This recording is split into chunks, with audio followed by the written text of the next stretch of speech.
If you're planning a Disney cruise, you may have questions about Disney Cruise Line's alcohol policy and what you can bring on board. The first thing you need to know is that the legal minimum drinking age on a Disney cruise is 21. That may be the same or different from where you live, but you cannot legally drink alcohol of any kind if you are under 21 on a Disney cruise. If we're just meeting, hi, I'm Jennifer.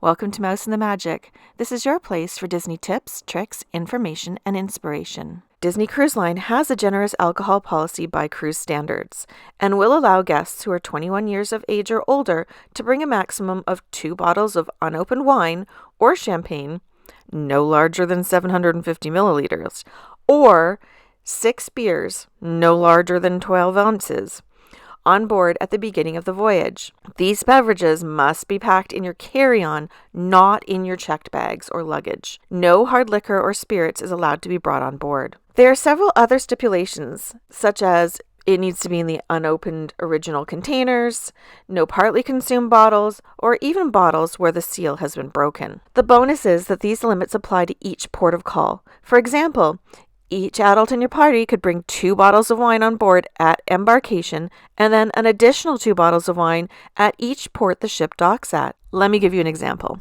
On a 4-day Bohemian cruise, you'd be able to bring on 2 bottles at Port Canaveral when you depart and another 2 bottles in Nassau, Bahamas when you dock there for your port day. The other 2 days, 1 day is at sea and 1 day is at Castaway Cay, which doesn't have a liquor store. For another example, on a 7-day Alaskan cruise with stops in Ketchikan, Juneau, and Skagway, you'd be able to bring on 2 bottles in Vancouver at embarkation and 2 bottles at each one of those ports that you stop at. What you choose to drink on board will depend on what you like to drink.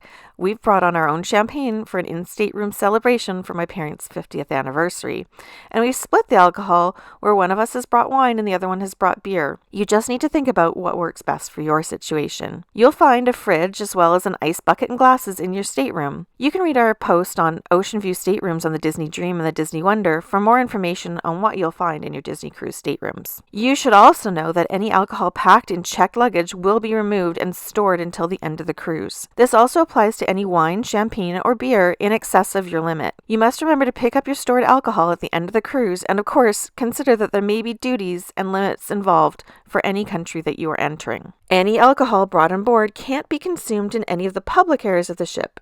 In other words, you can drink it in your stateroom or on your stateroom balcony if you have one. The exception to this is you can drink your own wine or champagne in the dining room, but you will be charged a $25 corkage fee per bottle. Check out the description below for a link to the official Disney Cruise Line alcohol policy. As it can change without notice, it's always best to double check the official policy before you cruise. If you found this video helpful, give us a like, and remember to subscribe for more Disney and Disney Cruise Line videos.